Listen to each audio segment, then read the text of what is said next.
My name is Georgianne Ginder, and I work and have for many years through the Department of Arts and Healthcare with the department and representing the holistic model of healing, which is my passion. And I begin by thanking the staff of the department, and they have been, this Doc Musi branch has been in it since I began, or a little bit before that was Ted Batt. Nonetheless, I thank all of them for all that they do to create this environment, which is beautiful in the VCU health system. But let me begin by telling you a little bit about myself. And I want to thank the library. It's the Czech Library, but the Health and Wellness Library, because they have provided an opportunity for me to 5 years worth of having meditation. So I'm thanking them also for their continued support of my work. We have some time together. The beginning is going to be an expression and an explanation of what I believe the program of arts in healthcare can mean and can do. I will also explain a little bit about what I have done over the years and why I think these things are very germane to the well-balanced teaching hospital, patients, staff, and so on. I'm going to begin by showing this card that Alexis, who is the art instructor, has made for me, and the second she made for me. And I've been doing this kind of work for quite a while, but I'm going to read what I wrote and exactly why I think it's so germane and important for today. Integrated holistic practice on the front, certified health and wellness. I have a master's in education and in a program in holistic medicine, both. If you are at all interested in the traditional wisdom practices of what we now term lifestyle, integrative, holistic, functional medicine, they're not the same, but they're close, and how your health can be impacted, consider a complimentary 30-minute conversation with me, who I do hands-on healing, I do meditation, I do a variety of nutritional and wellness programs through this program and on my own.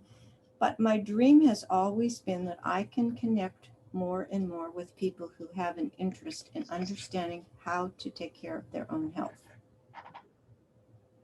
When I was in my program at the College of St. Catherine, it seems like yesterday, but began in 1992, our program director started and always answered the phone if I called her. Remember to take care of your health. So I created my own model called Your Best Medicine. And Your Best Medicine is about what is the best for you. That means everyone who might listen to me today or might run into me, well, now you won't recognize me if I have the mask on, but if one did, it's about you. And it is about one size never fits all. And that means every day in every way, you're changing what you eat, what you drink. Lucy and I were just talking about water. For example, a wellness counselor would advise someone when they're taking in a fluid, or even your food you eat, room temperature, too hot, like Goldilocks knew, or too cold, not just right. Because the body has got to absorb the nutrients, the air one breathes, so forth.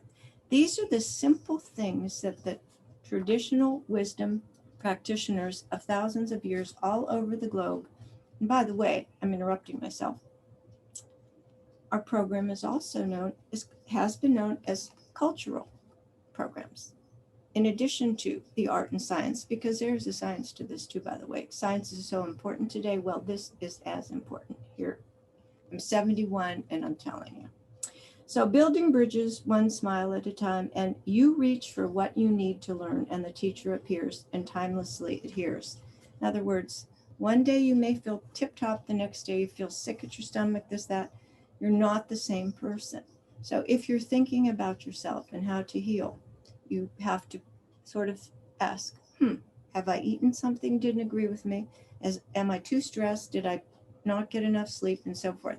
And each of us knows when these things happen that we are not in control the way we want to be, especially now with all the changes in the last year. It's been progressive, but this is what we're dealing with. So as of today, I want you to think about this, what I'm saying to you. Pretend I'm with you and I'm close to you. I'm prepared to do a hands-on session with you, do your wrist pulses, check your tongue, and so forth, what I do, or I do energy work and all that. I want you to visualize me doing that as we proceed today, that you and I are together, if you're watching me or listening to me, and you are having a session with me. And I'm doing it right now. I'm giving you the introduction, then I'm going to move you through some things. The history of medicine is fascinating. The more we go back in history, and I love history, and I used to be really involved with history education in the United States.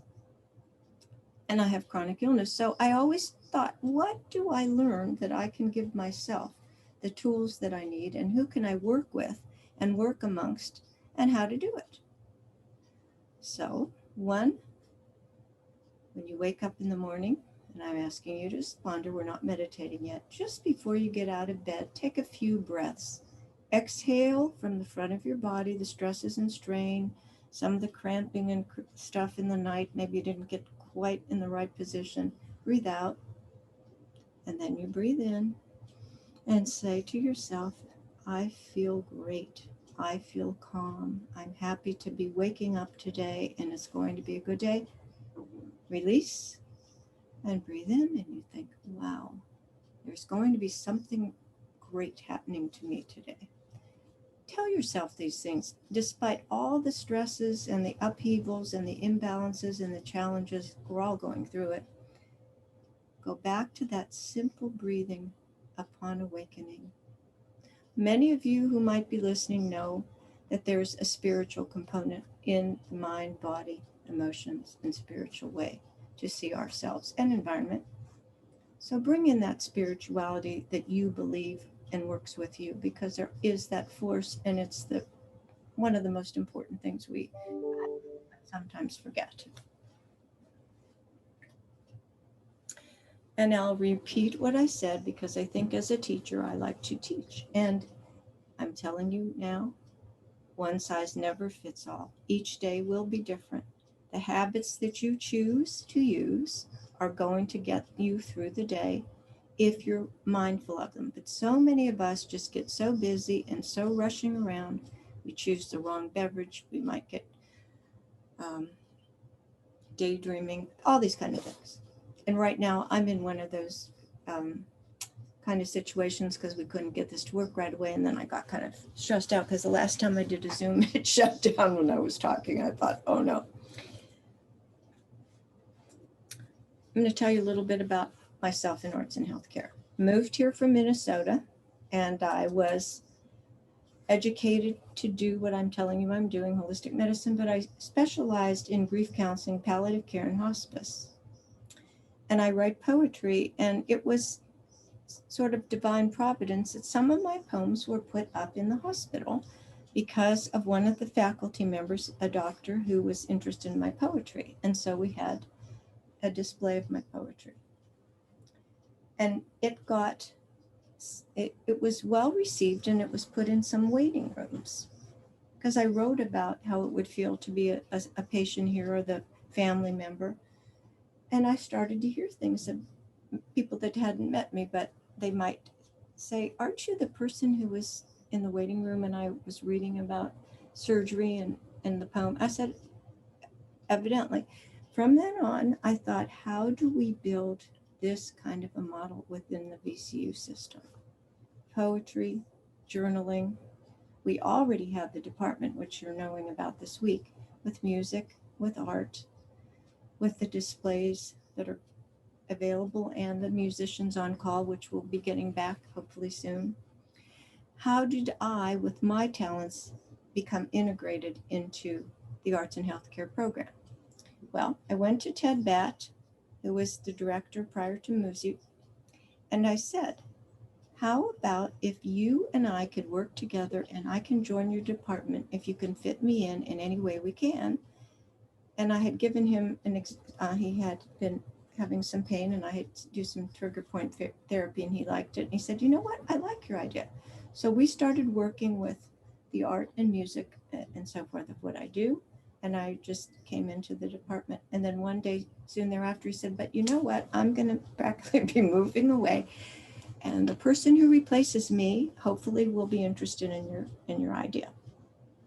So I went and talked to Moosey Branch as he came on. And he said, okay, well, he thought about it. And so the rest is history. And there's no mystery that taking art, science, music, so forth, around, adding, subtracting, becoming part of this system is imperative, especially today as people are feeling more and more disenfranchised. I have some notes so I don't get distracted. All day long, most of us now, or many of us, are sitting in chairs, looking at screens, hurting our eyes. Our backs may hurt. We know we have to get up and stretch. We know we have to not just stare constantly, but somehow it's captivating, and we do.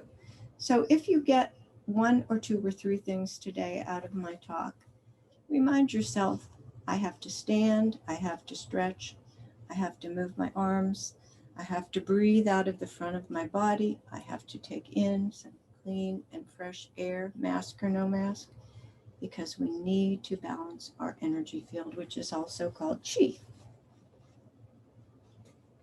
So I brought some things to show you because I like to have things that mean something to me.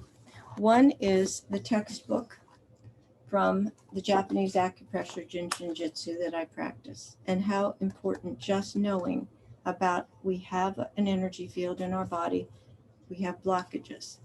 Sometimes if we don't breathe properly, sometimes if we sit too long, we have back pain and so on. There are many ways we can work on that without having to go to a specialist. You may have to, but each day we can do these things. And if anybody is interested in my work after today or anytime, we have these cards available, and you can have my email and cell phone. And I still am getting not a lot of calls as things have gone on, but in the beginning of the moving out of the system, which I am working out of home much, I get still people calling and asking questions, and I'm grateful for that. So before we do the meditation, I'd like you to just sit for a moment, and and just relax, breathe out, and then take a breath, breathe in, and ask yourself just right now in present time, what is it that you are thinking? Listening to what I'm saying. What are you thinking about? Am I taking care of my health with all these stresses, and how so? Or am I neglecting something, and out of stress am I? Just talk to yourself a second if you don't mind, and then I'll be quiet, because I want you to be involved as much as you can during this discussion. So just think a minute. Reflect.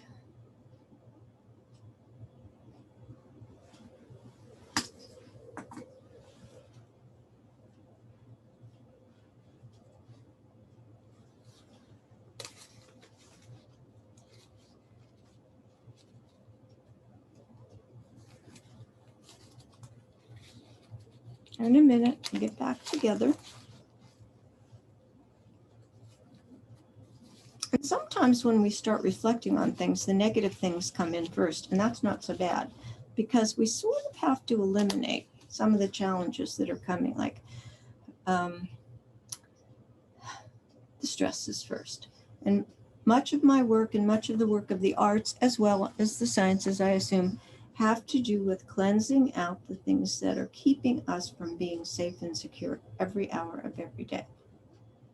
So I hope that a couple things came to your mind, and the meditation we do together might activate some of that, and it'll give you the opportunity to just sort of move through that. So yesterday I had this idea about the gloves on my hands. So people walking by, smile. That's on my hand. This is a frown. You could see that. And this is, I'm not sure. Now, actually, I have a good sense of humor, so I've been doing this sometimes when I walk through the halls of places anywhere I go, and people look at me like I'm nuts, but that's fine. I am. But in a way, COVID is challenging all of us in ways we might not know yet.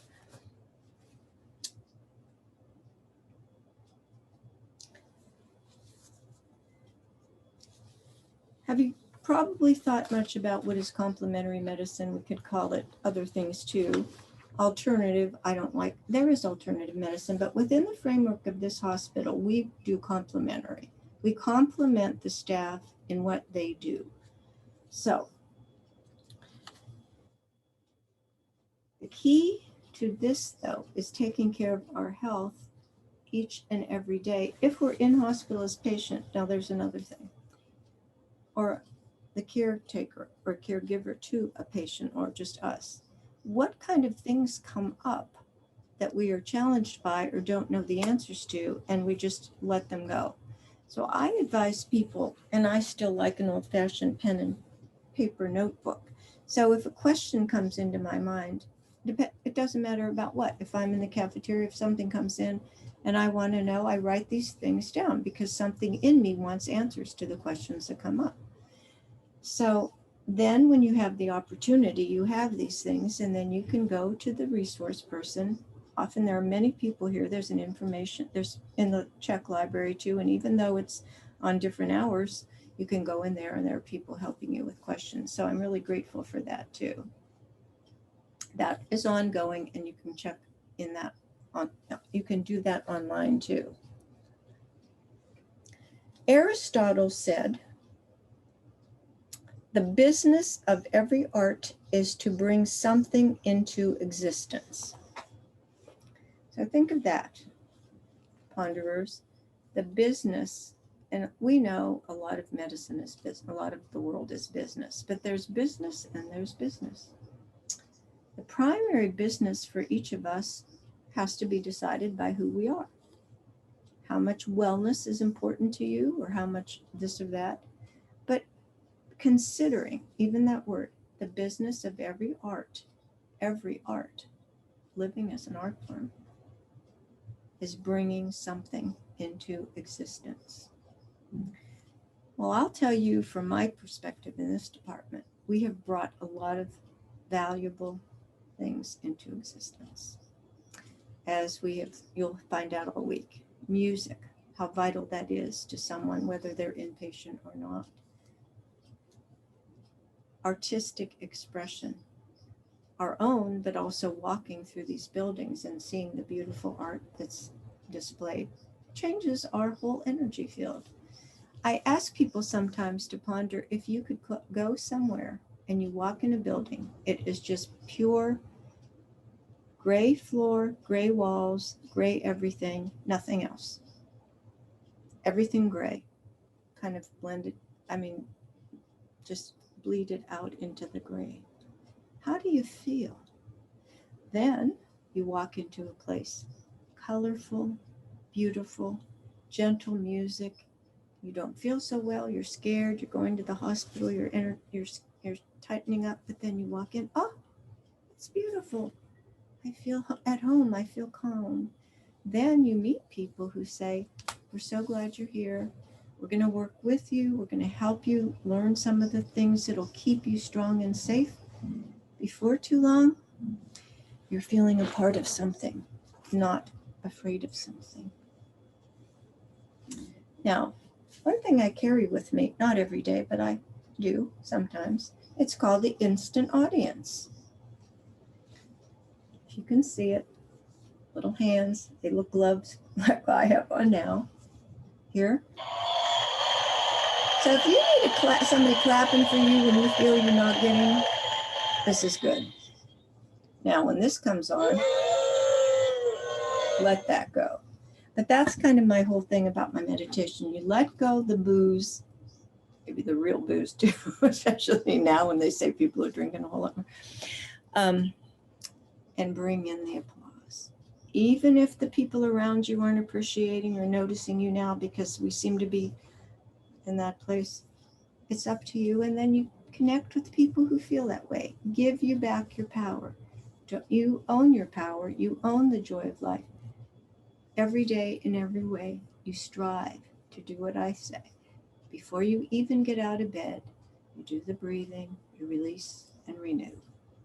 Bring in what you need to go into the day with that sense of confidence and connection. The simplest things I found out are sometimes the things first forgotten, because everything is so busy and so important, and the screens are always there, and all this is always there, directives always there, and it's whoa. So, going to read a poem to you now, and every year we have Poetry Month, and it's in April, and every year that I've spoken, I've read some poetry, and we have other people do reading too, and I would love to read many of these poems to you, but one I read every year, and it's from the late 1800s, is called Keep a Goin' by Frank Stanton. And so many of these poems that people used to read a lot of poetry, not so much now, but this one years ago, because I just need to have somebody help me keep it going. So I'm going to find it, and I'll read it because I love this poem. This gentleman was born February 22, 1857, died January 7, 1927. Here's his picture. If you strike a thorn or rose, keep a goin'. If it hails or if it snows, keep a goin'. 'Tain't no use to sit and whine when the fish ain't on your line. Bait your hook and keep a tryin', and keep a goin'. When the weather kills your crop, keep a goin'. Though 'tis work to reach the top, keep a goin'. Suppose you're out of every dime. Gettin' broke ain't any crime. Tell the world you're feelin' prime. Keep a goin'. Maybe that's where Amazon Prime got their idea. I'm kidding. Okay. When it looks like all is up, keep a goin'. Drain the sweetness from the cup. Keep a goin'. See the wild birds on the wing. Hear the bells that sweetly ring. When you feel like sighing, sing, keep a goin'. I love poetry like that because when I feel a little lowin', and I find poetry or literature or people or a painting or a photograph or music to keep me going. And by the way, from now on, when you hear this constant drumbeat of AI, everything is artificial intelligence, artificial. My spin on that is called AI, which is called artificial intelligence.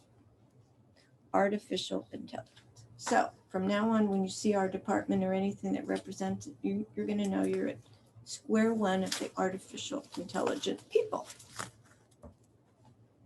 So now we're going to move toward the meditation that we're going to end with, and I'm going to ask you to remember, take care of your health, and remember your best medicine depends on you, what your choices are and who you tend to listen to, and the things you can do to create a better, harmonious life and health for yourself.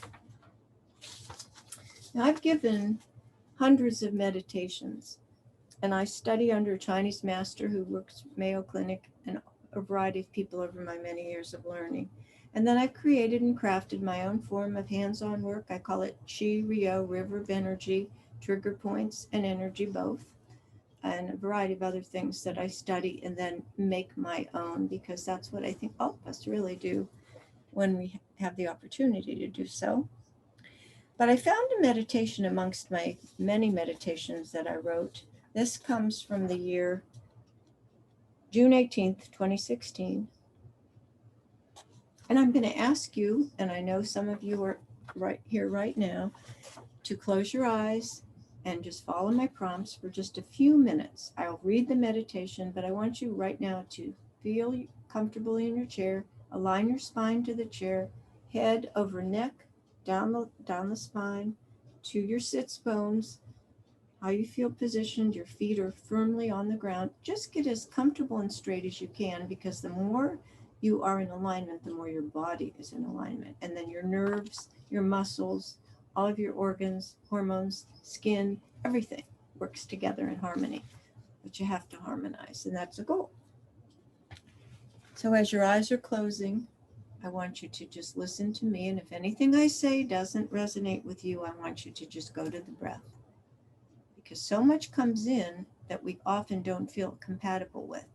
We have to, it's like you put something in your mouth and you haven't tasted it before, and you have to think, is this tasty? Is this safe? That's the way we operate. So if some things don't feel just right, that doesn't mean they may not in time. But if right now it doesn't, let it go. One size never fits all. Remember. So your eyes are closed. I want you to feel yourself. Just relax. Drop your shoulders.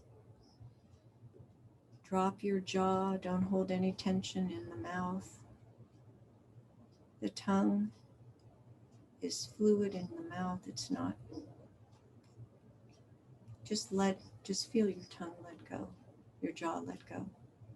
Your shoulders let go. Your hands, if they're clutched, open them. Just let everything open and let go.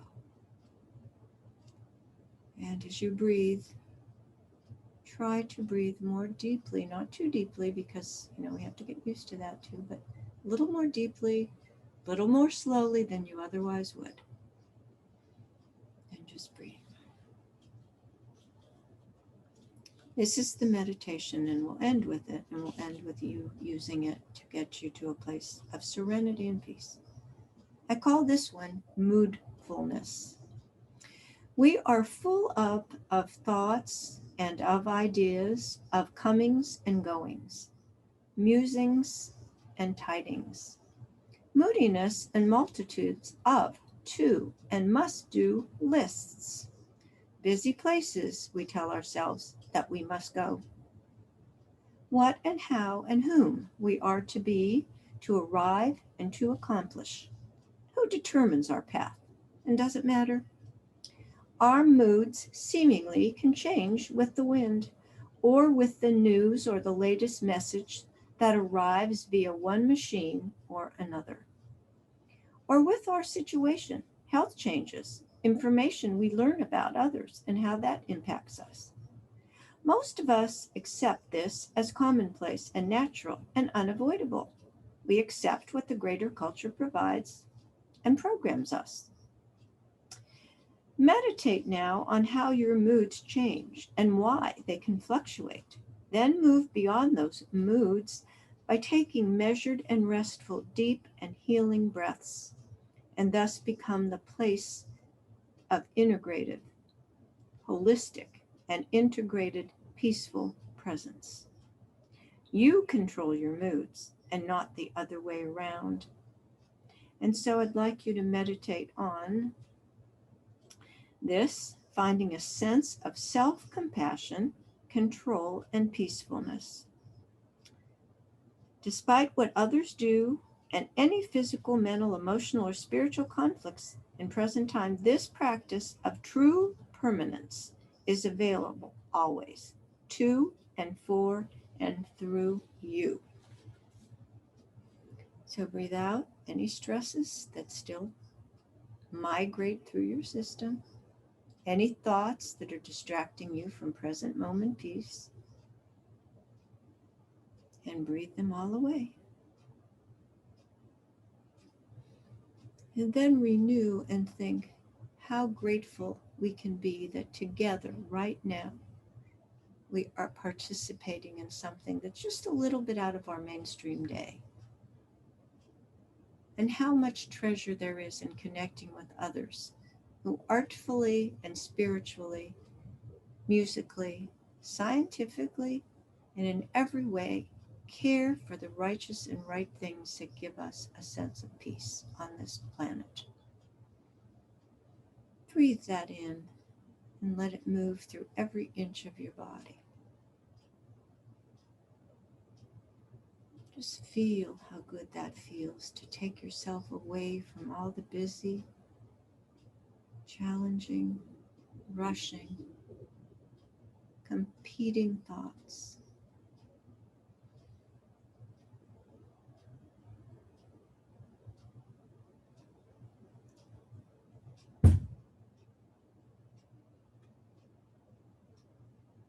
One thing you can do, and I love talking about this to everyone and anyone, you can choose to take one of your two hands, whichever one you want, whichever one calls to you now. Choose your right hand or your left. If some people can't even use their hands, I understand that, but imagine it if you can't physically do it. I've had patients, when I work with so many patients over the years who often can't do this, so we do it a little differently with our imagination. But if you can, with that hand, you wrap your fingers around one of the fingers or the thumb of your other hand. Just gently wrap it, cradle it. We call it pigs in a blanket. Why pigs? I don't know. It could be kitties in a blanket or baby in a blanket. Put all your attention to the hands. Just feel how warm and content that finger is when it's protected. And we are connecting now the circuits, which are called in traditional wisdom medicines meridians, pathways. They have different names. Just like a flow of energy that moves through you. If you consider the blood streams, how it works through you, you can picture that. You can picture how muscles connect and how bones. But picture now just this energy field that's moving through every inch and every cell, too, of your body in a very intriguing way that can now be proven. It wasn't many years ago, it is now. By holding that finger and releasing and then renewing, you're actually getting an extra boost of peace and calm. I call it calmfulness, full of calm. But just feel that. Focus on that. Now I'd like you to exchange those hands and just take the other hand and wrap around the respective finger or the similar, whatever word, finger on your other hand. So just reverse that now and breathe.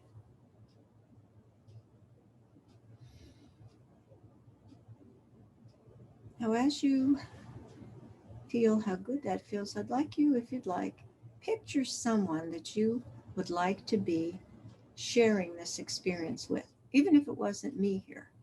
You're meditating or just gently relaxing on your own, and you think, gee, I'd like to share this calm feeling with. Could be a friend, a family member, a pet that you have. Just bring them in near you.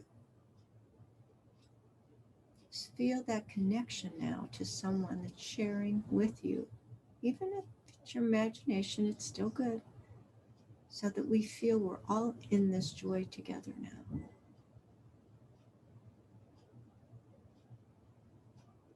And release again from the front of your body, breathing in.